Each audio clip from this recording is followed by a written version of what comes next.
अयोध्या, सरयू और राम जी की जो पावन पवित्रता है वो अयोध्या के सीमा तक सीमित नहीं है,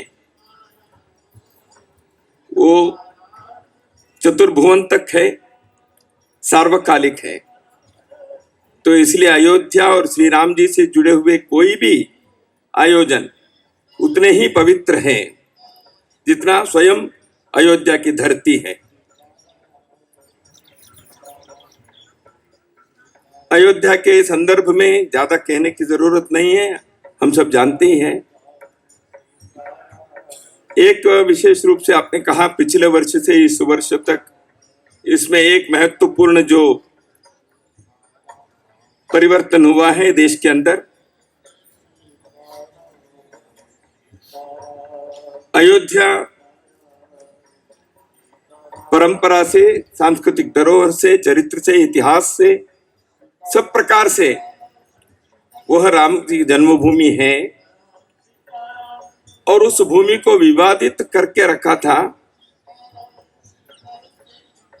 और आज भी विवादित भूमि कहते हैं। ये कब विवाद से मुक्त होगा? लेकिन पिछले एक वर्ष से इसमें जो परिवर्तन आया है, इस कारण से आज का यह अयोध्या पर्व एक विशेष महत्व रखता है।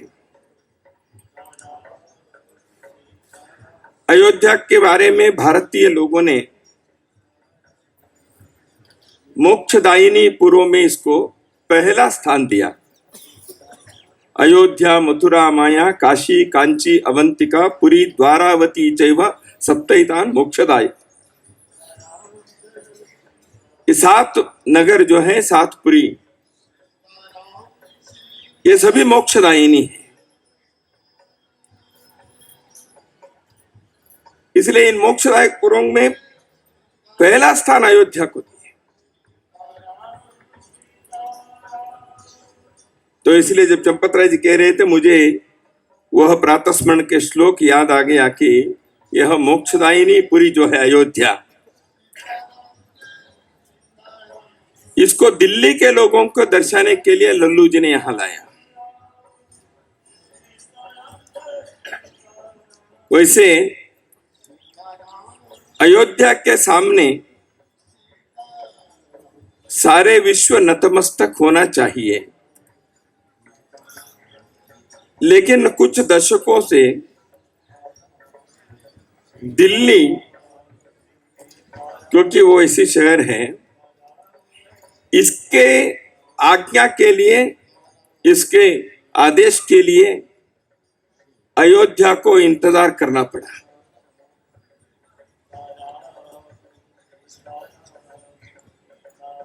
सांस्कृतिक धरोहर शासन और न्यायपालिका के सामने प्रतीक्षा के दशकों से, शतकों से अपने स्थान को पुनः प्राप्त करने के लिए प्रतीक्षा करते हैं। वह प्रतीक्षा का काल समाप्त होने के पश्चात के यह अयोध्या पर्व है। दिल्ली और अयोध्या ये दोनों भिन्न भिन्न प्रकार के हैं। बहुत वर्ष पूर्व माननीय राम बहादुर राय जी, उनका लेख भी होगा, लेकिन उन्होंने भाषण में कहा था कि दिल्ली जो है ये भारत नहीं है, भारत अलग है और दिल्ली अलग है, ऐसा आपने कहा था। क्योंकि भारत को दबाने का काम, भारत को भारत बनने के लिए नहीं छोड़ना, यह दिल्ली के एक विशेष उसके एक स्वभाव है, प्रकृति है। भारत भारत बनना चाहता है, अयोध्या अपने सांस्कृतिक वैभव को प्रतिष्ठित करना चाहती है, लेकिन दिल्ली इसमें हमेशा अपने वर्चस्व को लगाने का प्रयास करता है। तो इसमें सांसद लल्लू जी ने जो दिल्ली के इस धरती पर, दिल्ली की धरती पर अयोध्या को लाने का प्रयास किया। दिल्ली पर जब अयोध्या के वर्चस्व होगा, वह भारत के पुनरोदय का स्वर्णिम द्वार खुलेगा। अयोध्या के वर्चस्व होना यानी मर्यादा पुरुषोत्तम श्री रामचंद्र जी के वर्चस्व है, उनके प्रभुत्व है। राम भारत में एक राजा केवल नहीं, आराध्य देवता केवल नहीं, राम भारत की आत्मा है, भारत के सांस्कृतिक पहचान है, अस्मिता है। राम भारत के अतीत है, वर्तमान है और भविष्य भी है। इसको ये समझते हैं, इस राष्ट्रीयता के आयाम को, इस अस्मिता के आयाम को जो समझते हैं वह अयोध्या को समझेंगे। तो इसलिए अयोध्या पर्व इस संदेश को, इस सांस्कृतिक अस्मिता के जो संदेश है, इसको देने के लिए विगत 3 वर्षों से आयोजित हो रहा है। इंदिरा गांधी राष्ट्रीय कला केंद्र के परिसर में दिल्ली में इस प्रकार के अयोध्या पर्व का आयोजन अपने आप में अर्थपूर्ण है, ऐसे मैं मानता हूं। पर्व का अर्थ त्योहार है, फेस्टिवल है, लेकिन अपने देश में 2 महाकाव्य रामायण, इसमें अध्याय के नाम कांड है, उसमें एक अयोध्या कांड भी है। सुंदर कांड हम सब जानते ही है, बाल कांड से लेकर सब समझते हैं। महाभारत के जो अध्याय हैं उसको पर्व कहते हैं। यहां अयोध्या और पर्व ये दोनों के जोड़ दिया है। यद्यपि पर्व यहां त्योहार और फेस्टिवल के अर्थ से होगा, लेकिन मैं ऐसे समझता हूं क्योंकि रामायण और महाभारत इन दोनों के जो संदेश है, संस्कृति के, धर्म स्थापना के, अस्मिता के और जीवन के, आचरण के, महोन्नत आदर्श के, यह भारतीय पहचान है, भारतीय संस्कृति की अस्मिता के एक द्योतक है। इसलिए एक ही त्योहार में, अयोध्या पर्व में रामायण और महाभारत इन दोनों का स्मरण कराने का प्रयत्न यहाँ किया। इसलिए श्री लल्लू सिंह जी और उनके समस्त टीम साधुवाद के लिए पात्र है, इसे मैं मानता हूं। मित्रों, अयोध्या राम जी के जन्मभूमि तो है ही। राजा मनु ने उसकी स्थापना की, उसको उन्होंने बनाया, बसाया, ऐसे हम सुनते हैं, पढ़ते हैं। अयोध्या बौद्ध, जैन, ऐसे विभिन्न अपने देश की जो परंपरा, ये पंथ हैं, उन सब के किसी न किसी रूप से प्रेरणा के केंद्र हैं। इसलिए जो नवनिर्मित तीर्थ क्षेत्र ट्रस्ट है, यह अयोध्या के पुनर्निर्माण, मंदिर भव्य तो बनाएंगे ही, उसके साथ साथ अयोध्या के शहर के भी पुनर्निर्माण की उत्तर प्रदेश सरकार और भारत सरकार के साथ मिलकर अयोध्या के इस रूप को भी विश्व के सामने प्रस्तुत करने का प्रयास वो करेंगे, ऐसे मैं प्रतीक्षा करता हूं, अपेक्षा करता हूं। अयोध्या पर्व मुझे डॉक्टर राम मनोहर लोहिया के रामायण मेला के जो आयोजन होता था चित्रकूट में, उसको याद दिलाता है। डॉक्टर राम मनोहर लोहिया, जैसे हम सब जानते हैं, समाजवादी थे,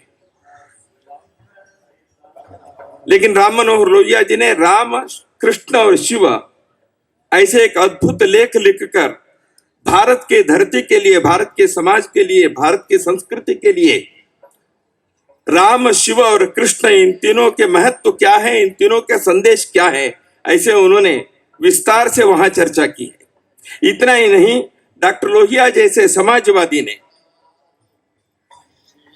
मेरे जैसे संघ के स्वयंसेवक या विश्व हिंदू परिषद के कार्यकर्ता जैसे राम चंपत राय जी जैसे, हम तो राम जन्मभूमि के आंदोलन में ही लगे, लेकिन एक समाजवादी नेता हिंदुस्तान में वर्षों तक चित्रकूट में रामायण मेला का आयोजन किया, क्या कारण था? तो इसलिए राम मनोहर लोहिया जी ने रामायण मेला का जो आयोजन करते हुए देश के लोगों के सामने राम जी के संस्कृति को लाने का प्रयास किया। उसके साथ उसके एक स्मरण दिलाने वाले अयोध्या पर्व यहाँ लल्लू जी ने आयोजन करते हुए हम सबके सामने लाया है। डॉक्टर लोहिया जी ने तीर्थ स्थल के संदर्भ में एक बात कही, इसलिए मैं कहना चाहता हूं क्योंकि कई बार आज के सेक्युलर समाजवादी लोगों के मन में इन चीजों के बारे में थोड़े से संभ्रम रहता है। इसलिए समाजवादी नेता राम मनोहर लोहिया जी ने जो कहा उसी को मैं उद्धरण करना चाहता हूं। लोहिया जी कहते हैं, मैं आज द्वारिका, रामेश्वरम, अयोध्या और बनारस जैसे महानतम तीर्थ स्थानों को मारक उपेक्षा पर जोर देना चाहता हूं। उन दिनों के लेख है, 80 लाख से अधिक व्यक्ति प्रतिवर्ष इनकी यात्रा करते हैं।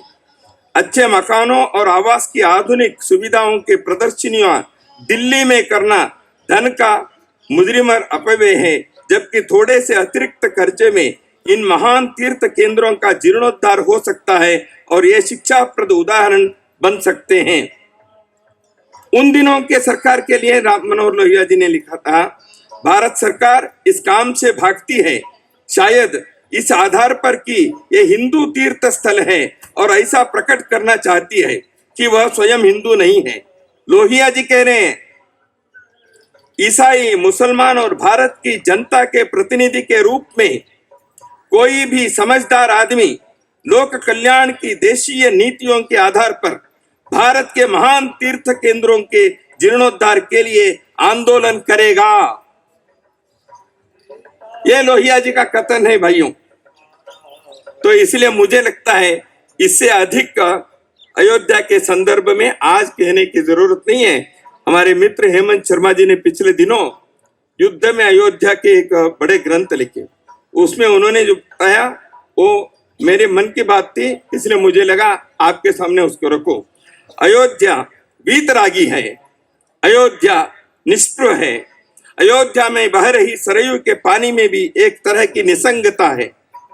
भक्ति में डूबी अयोध्या का चरित्र अपने नायक की तरह ही धीर, शांत और निरपेक्ष है।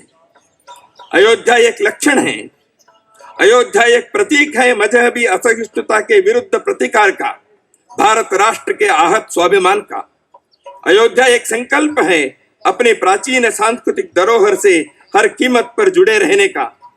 अयोध्या शमशीर से निकली उस विचारधारा का प्रतिकार है जो सर्वपंथ समादर, सर्वग्राही और उदार सहिष्णुता के भारतीय आदर्शों को स्वीकार नहीं करती है बल्कि कुचलती है। उसके विरुद्ध के एक प्रतिकार भी अयोध्या है।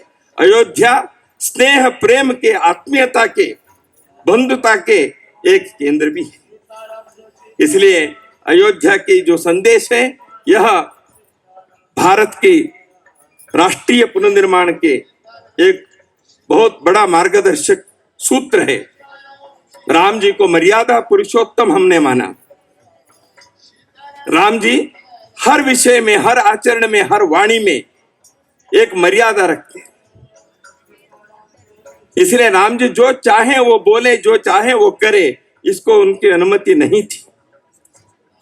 भारत में आज इस भगवान रामचंद्र के मर्यादा के जो बात है, इसके भी अपने सांस्कृतिक जीवन में, सामाजिक जीवन में, राजनीतिक जीवन में, सार्वजनिक जीवन में उस मर्यादा का पालन करना भी उतना ही आवश्यक है।